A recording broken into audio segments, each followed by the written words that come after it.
Hi guys, welcome to Crazy Burger. In this video we're going to be looking and playing through Duke Nukem Collection 1. Let's rock!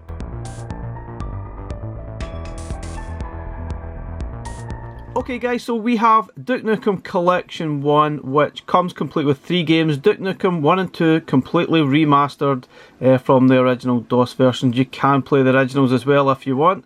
You can switch between the two, which is brilliant. We've also got Duke Nukem 3D Total Meltdown, which is the PlayStation 1 game. So this is cart number 33, Duke Nukem Collection 1. Let's have a look at the cart. A lovely looking cart, and we've only got a nice small manual. Certainly surprised they never done a special edition for this collection, to be honest. I would have expected, considering the amount of effort and work that they put into these games, especially 1 and 2 remastered, it certainly would have been nice to see a special edition. There's a little bit here about Duke Nukem and how it got started and all the people involved, and it also goes into a little bit of detail about the remasters and what they did. They've certainly done a lot of improvements to it. Obviously made it widescreen, the scrolling is a lot smoother, they've added music, that type of thing. They've certainly done a really good job, and I'm very impressed with these games so far. A little bit about Duke Nukem 1, and it will perfectly suit your Super Pockets as well if you're interested in that. Not sure about Duke Nukem 3, right enough, we will touch on that soon. There's obviously a story going on there about Dr. Proton. He's the main enemy in the game, in the first game anyway.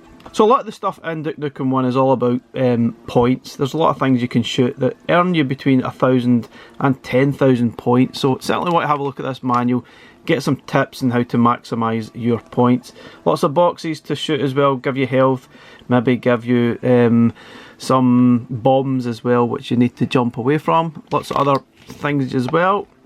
Secret bonus points. Now on each level there's a lot of things you can destroy, and interestingly enough the game does track all of this, so there's certainly massive replayability in every single level, and given the fact there's 30 levels in Duke Nukem 1 alone, this game could take you a long time to complete properly.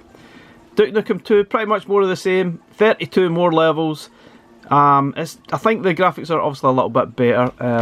Whether it's better than the first game, not really sure. It seems very similar, although you can actually duck and shoot upwards, so it does have a few changes to the first game. And the story is in this manual as well if you're interested. It's also in the start of the game. Pretty much the same idea in Duke Nukem 2. But excellent, if you enjoy the first one you'll still enjoy the second one as well. And I think these games are running natively on a certain engine. I think it's the Rigel engine, I think it is. It tells you back here. It's on this Rigel engine. I think that's obviously reference to the bad guy in Duke Nukem 2, or the bad aliens in Duke Nukem 2. Anyway, on to Duke Nukem 3D Total Meltdown, which I know a lot of people are surprised this is the version that Blaze have chosen. I think it's the one that makes the most sense. Ideally it would have been great to get the DOS version as well, but we would have needed some sort of a dual analog sticks. It just wouldn't work on the current Evercade setup. So I think the PlayStation version is the one that makes the most sense. Not the best version, but it's still pretty playable, and I've certainly enjoyed playing it so far. And something obviously to take note of is all these controls, and it does utilise a lot of the L1, R1 sort of combination. It does seem that L2 is like a hotkey, so to speak, to sort of use your R1 and R2 buttons to look up and down, and a few other things beside, and sort of cycling through your inventory and using your mighty foot. Obviously I'm highlighting this for the Super Pocket especially, because obviously using those shoulder buttons on the Super Pockets is pretty tricky. I've had a quick bash at it and it's actually not too bad. It looks pretty complicated, and even though it is a bit of a stretch, it does actually work. So it does work amazingly well on the XP2. The only thing I noticed is the sound isn't particularly great on the XP and 3D, Duke Nukem 3D that is. It just doesn't seem that great. Certainly highlighted by the fact that it's better on the Super Pocket. So there's a load of information about all the weapons that you can find in the game, and a few tips here and there how to get started. 3 excellent games. I'm looking forward to get stuck into these. Something I want to highlight before I get started though. Okay, something I think worth highlighting is the loading times for Duke Nukem 3D. On the EXP and the VS, it seems to take about 30 seconds to get started. It seems a long time to load in.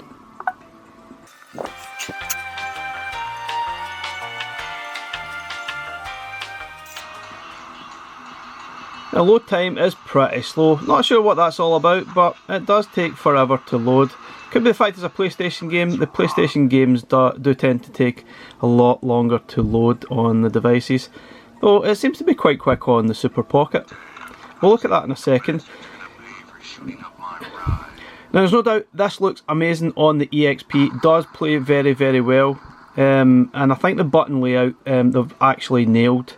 The reason why I'm showing this, before we get stuck in, you utilise the L2 button as like a hotkey, and you use that to hold that down, and then you R1 to look up, R2 to look down. Obviously in this sort of height of battle that might get a little bit tricky to do, but it seems to work pretty well. And obviously you can hold the L2 button down as well and press the X button, and it does the mighty boot. And it does look great on this device. Also, let's have a quick look at it on the Super Pocket. The loading time seems a lot quicker. Now, these do play really well on the Pocket.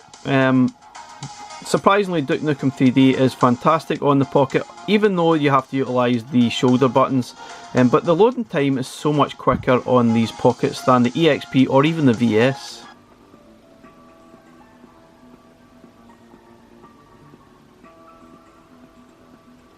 Interestingly, it seems to kick in after only a few seconds, whereas on the EXP and the VS it takes about 30 seconds to get started. How bizarre. And also, it does seem to sound better on the Pocket over the EXP. I feel the EXP sound is still very, very quiet. Better with headphones, but it seems better on the Pocket if I ramp up the sound a little bit. You can certainly hear that it pops a lot more than it does on the EXP. Yeah, but you still need to utilise the shoulder buttons to strafe, and you need to hold down the side button here to look up and down. Probably not the greatest for sort of quick play, but it seems to work. It's not bad at all, and even looking at this, it looks amazing and plays great on the Super Pockets. I'm very, very impressed with that. I probably wouldn't recommend playing this on a large screen TV. I sort of tried it and it looked very, very blocky. Now let's have a quick look at that before we jump onto the VS. So no doubt about it, I'd say playing on the VS is perhaps the best way of playing Duke Nukem 3D, but not necessarily on a large screen TV. I usually would play this on a sort of monitor, such as this. And it does look really good, and this is probably the best size to play your games on. Anything bigger, it does seem a little bit overly blocky for me. Now personally, this is probably the best way of playing Duke Nukem 3D on a sort of reasonable sized monitor. It looks and sounds fantastic, but I think playing on large screen TVs, I felt the graphics just took on a whole new level and it just looked extremely blocky. So I guess the sort of larger the TV, the worse it will look. But no doubt it does play exceptionally well on whatever device you're actually using. And yeah, it's really, really cool. I love it. Whether I prefer it over the sort of Duke Nukem 1 and 2, I don't know, probably not.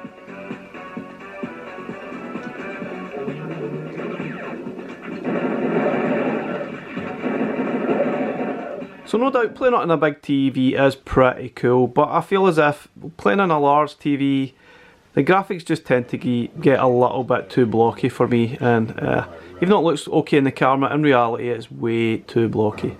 But I guess how you play your games is entirely up to yourself. So I also wanted to point out something before it actually becomes clear out in the community. Sometimes you'll have some sound issues whilst playing Shrapnel City on Duke Nukem 3D. The way around it is to press pause and then unpause, and it should fix the issue. I'll show it again further in the video. Okay guys, before we actually get started playing the games, I'm going to go through a few things first. Because Duke Nukem 1 and 2 plays a little bit different to your standard games on your Evercade devices. So Duke Nukem 1 and 2 is basically bundled together on the same sort of file. So if you want to play either one, you have to go onto this part here. There's all the controls. probably looks more complicated than it actually is. In reality, it's basically just A for jump, B for shoot, and that's really it. You can switch between classic and modern mode by pressing the select button, which we'll go through before we actually start playing the game. It's actually quite interesting to look at, and you can see the obvious differences when you play that mode. And obviously there's a lot of details here on the remasters. 30 levels in the original, I think, or something like that, and then 32 more in Duke Nukem 2. So certainly a lot of replayability factor. Obviously, you could probably do a high score hunt on each level as well. Pretty cool stuff. I'll also look at 3D as well. Very different to the 2D versions, obviously. The controls are certainly a lot more complicated. The L2 seems like some kind of a hotkey for activating a lot of other things you can see there on the screen. So it's certainly pretty complicated to get into. It'd be interesting to see how that works in reality. But that's the games. Let's jump into Duke Nukem 1 and 2 Remastered first. Before we actually play the game properly, I want to go over a couple of things first.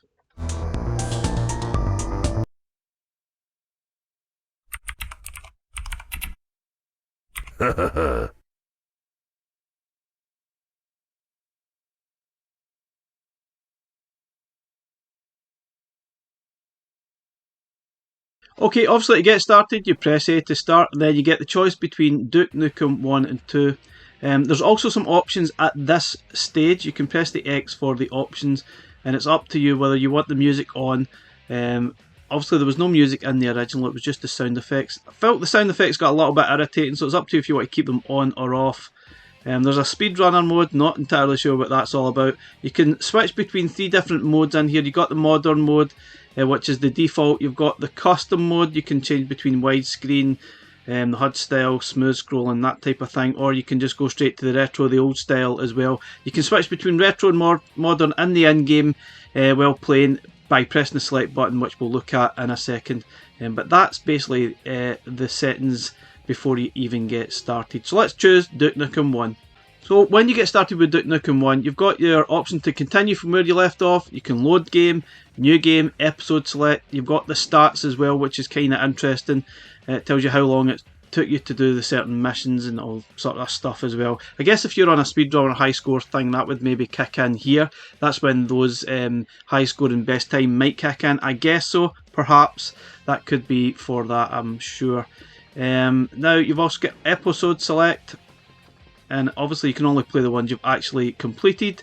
You've got load game. Now there's about, I think I worked out there was 10 save states through the game when you're in there, but that's only highlighting the save states I've got. When you get into save the game, there's about 10 slots you can actually choose, which is fantastic. So it's certainly a lot better than the save state. So I'm assuming this is probably running natively on that engine on Evercade, which is fantastic. So without further ado, let's jump into the game.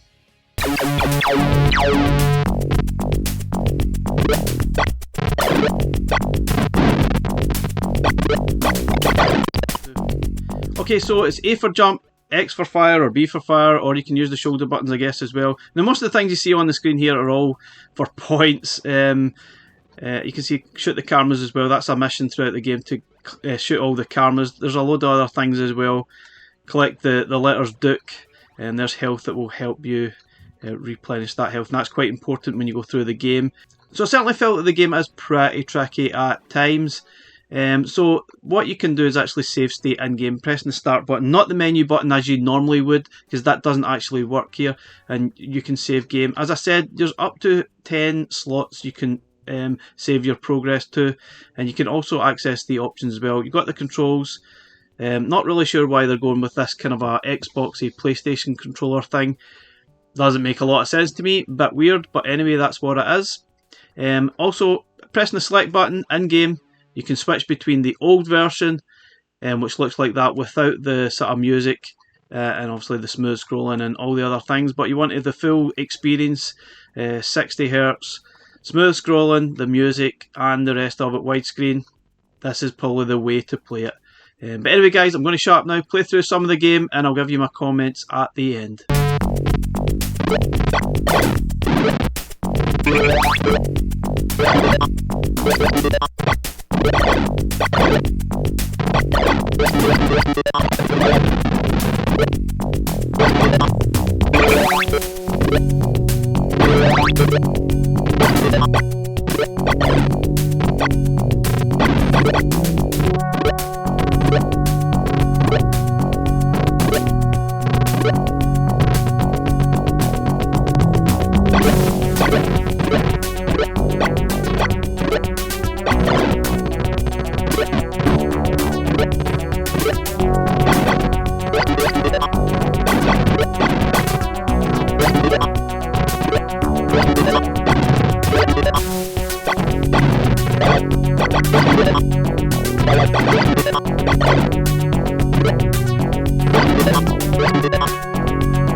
Okay guys, I have to say this game is absolutely brilliant. Blaze have done an amazing job on these remasters, there's no doubt about it. Looks amazing, plays great. Unfortunately, I don't think the sound effects are particularly brilliant. It would have been nice if they'd actually done something to them. Probably wouldn't have been the same experience, I guess. It would have took something away from the fact it was Duke Nukem. But the sound effects do start to grate after a little while. Yes, you can turn them off, but it's just not the same. You need those sound effects to sort of maximise what's going on. But other than that, I thought the game was absolutely brilliant. really addictive stuff. I found myself grinning from ear to ear whilst playing this last night on the EXP. I just couldn't stop playing, thoroughly enjoyed it. I had to stop obviously to play some of the other games on the collection, but I really wanted to play more and more, and I can't wait to play more of it. Obviously there's 30 levels, I'm pretty sure I'll replay more of these levels over and over and find some of the secrets that's no doubt hidden within these games, and I can't wait. Fantastic job that Blaze have done here, great remaster. I can't praise this game enough. Yeah, it might not be for everyone, but for me, I absolutely loved it. Could be Game of the Year for Evercade, who knows.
I am back.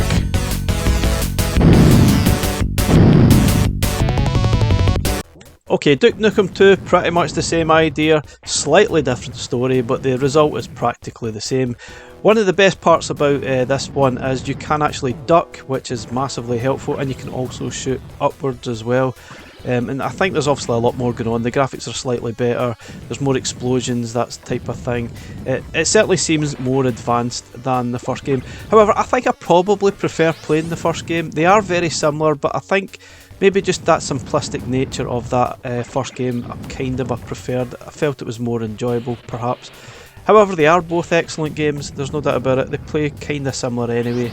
I just definitely felt that Duke Nukem 2 was a lot harder, which is why I chose Child's Play difficult level at the start of the game. I did play on normal to start, but I wasn't really making a lot of progress. So just a tip there, if you want to make some progress, you might want to dumb down the difficulty a little bit. Hope that's just not me, but I definitely felt that on normal it was just a little bit too hard. Still, it's a fantastic game as well.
Let's rock. Damn, those alien bastards are gonna pay for shooting up my ride.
God sort him out. Yeah, piece of cake. Okay, so there's no doubt Duke Nukem 3D can be a bit challenging, so don't be afraid to dumb down the difficulty level a little bit so you can sort of make some progress through the game. I know I do pretty much a lot. I'd rather enjoy the game experience rather than be frustrated. There's plenty of secrets in this game as well, so Exploration, there's no time limit in the game, so just take your time, go through it, find all the ammo, find all the secrets, take your time. As you go through the different sort of stages and levels and chapters, the game does get a lot harder as you go, so you certainly want to maximise all your ammo before you even get to those further stages. And yes, utilise those save states as well. You might want to avoid using the in-game save states, because I've heard of some issues whilst using them. But what a great game. I think this is definitely the best version we could have had. Given the controls, it's not perfect, but I felt Blaze have done a reasonably decent job in sort of mapping the controls to our D-pad. And even though obviously you can look up and down, it's not really that necessary because there is auto aiming going on, so it's not really that important at all. Don't have time to play with myself.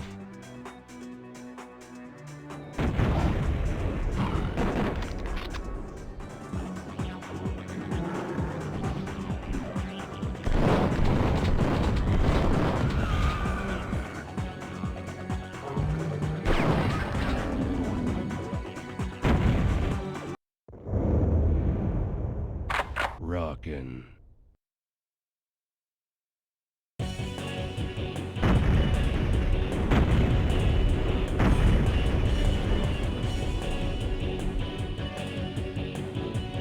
Let's rock.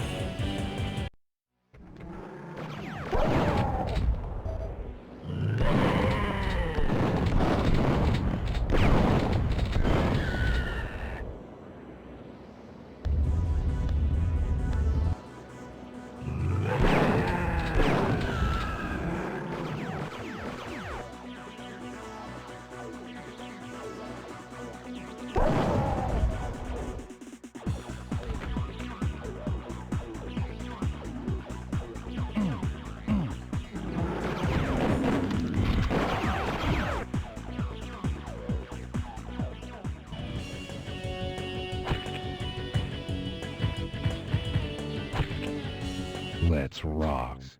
It lives.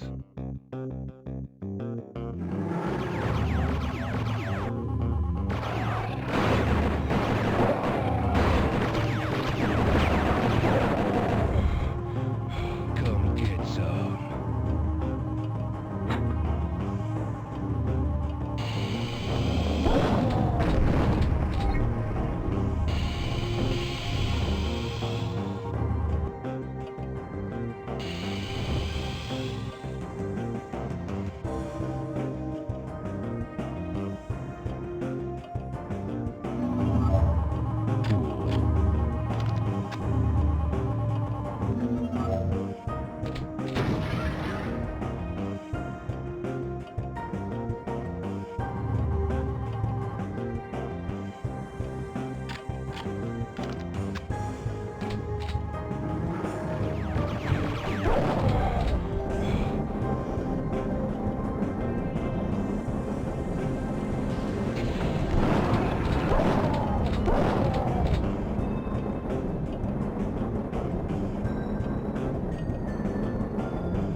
Let's rock. So as per earlier in our video, I highlighted some issues with the emulation and specifically the music. There's a lot of glitching on this level when you start. This is Shrapnel City, and the best way around it is just to press the start button to pause, then unpause, and it seems to fix it. I'm pretty sure Blaze are going to have to fix this at some point because it is very irritating. Not sure if it happens in any other parts of the game, but it is very annoying.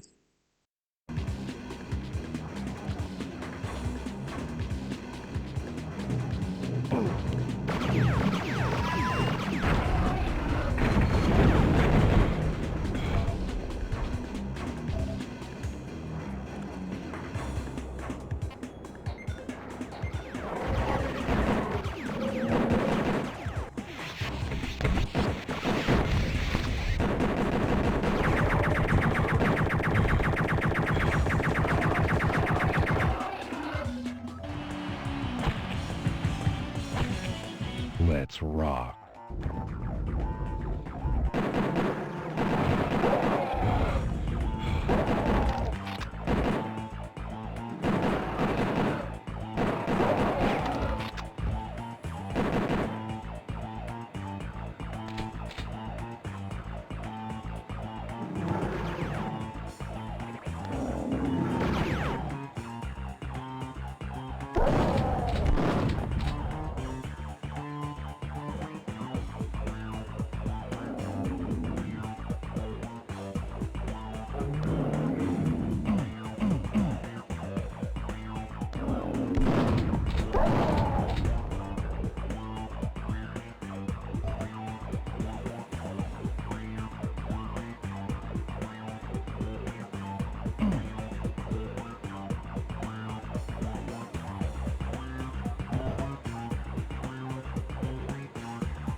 Okay, so my final thoughts on the Duke Nukem Collection 1. Fantastic, possibly one of the best carts that Evercade have released yet. I thoroughly enjoyed playing through all of the games, specifically really loved playing Duke Nukem 1, and it's one of those games I'm going to play over and over again just to get that big grin on my face. Absolutely brilliant stuff. It would have been nice, I guess, to have all 6 games on the one collection, but I think we're going to be stuck with, I guess, the cart size, which might have been one of the reasons why they've split them into 2 collections. But regardless, definitely one of the best carts released on Evercade to date. Fantastic. Catch you next one, guys. Bye for now.